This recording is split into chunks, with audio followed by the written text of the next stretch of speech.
Halo, assalamualaikum warahmatullahi wabarakatuh. Bertemu lagi dengan saya Yon Eko Rubianto dari www.yoneko.com. Pada pertemuan kali ini kita akan bahas tentang bagaimana cara mendapatkan modal usaha. Nah, untuk Anda yang tertarik, sebelum kita mulai jangan lupa seperti biasa silahkan subscribe dulu untuk Anda yang belum subscribe.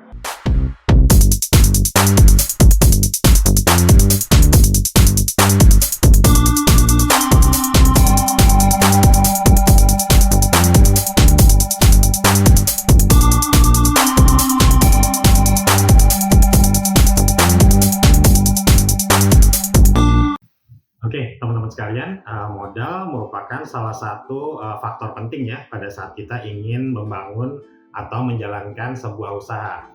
Dan tidak jarang dari orang-orang yang ingin menjalankan usaha itu akhirnya tidak jadi menjalankan usahanya karena kesulitan masalah modal. Nah, video ini mudah-mudahan saja bisa menjadi inspirasi ya bagi teman-teman sekalian yang memang selama ini kesulitan untuk mendapatkan modal usaha.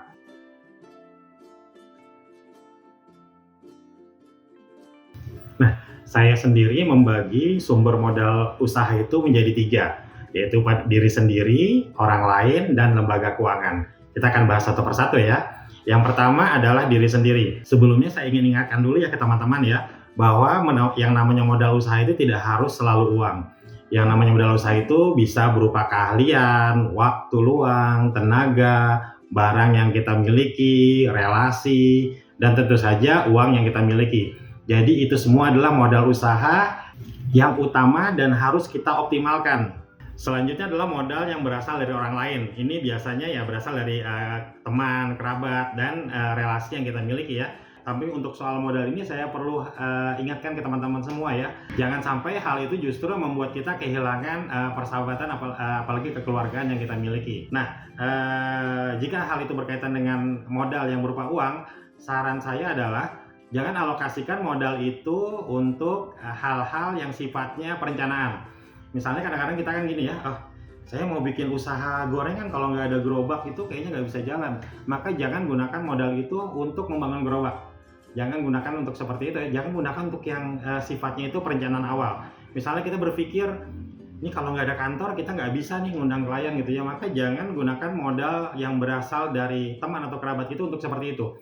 Jika kita punya modal, maka itu sebaiknya alokasikan dari diri sendiri.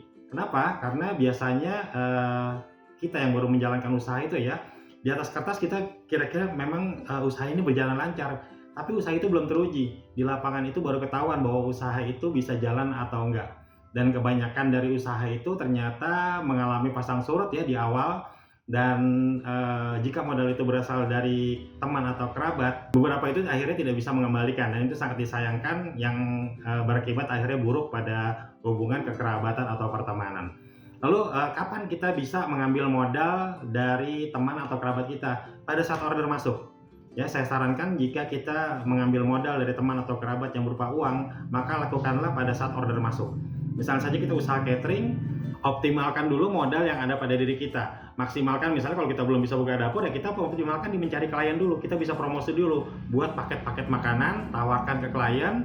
Begitu ada order, kita bisa gunakan sistem PO ya, atau pre-order ya. Jadi klien klien order dulu, bayar DP.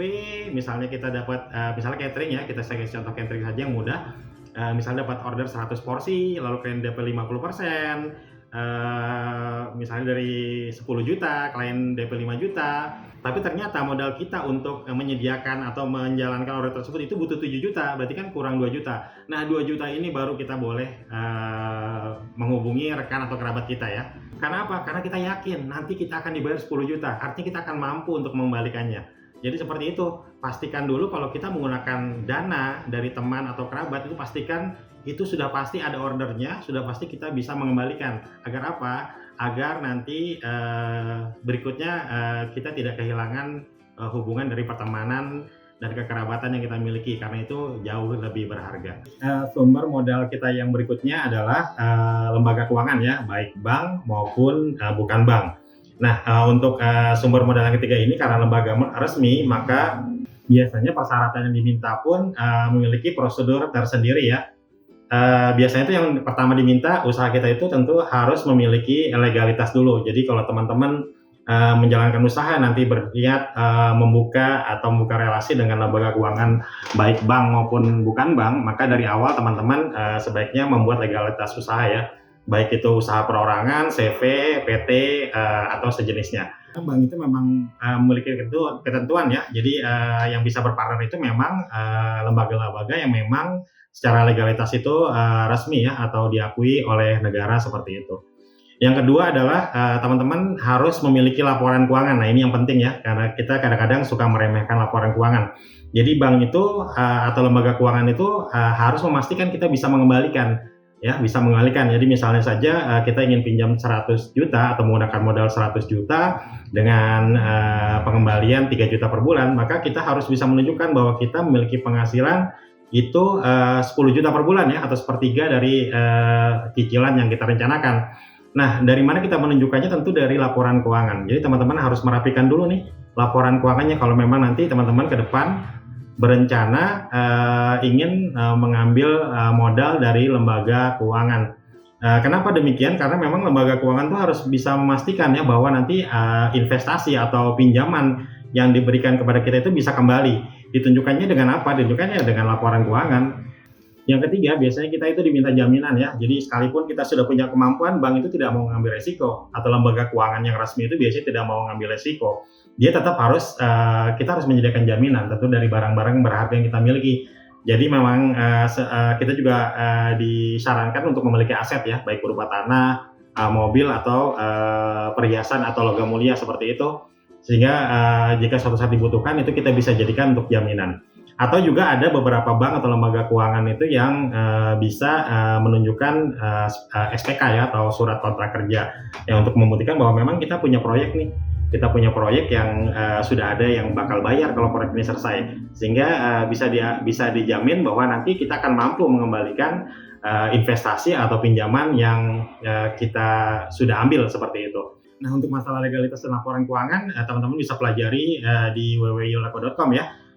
Silakan di materi yang sudah kami sediakan agar usaha teman-teman itu kalau suatu saat membutuhkan pendanaan, teman-teman bisa manfaatkan. Itu tidak harus untuk laporan keuangan itu tidak harus teman-teman yang punya keahlian sendiri. Teman-teman bisa membangun tim ya, dan untuk materi membangun tim ini juga sudah disediakan di www.yoleko.com ya. Silakan teman-teman bisa pelajari materi membangun tim.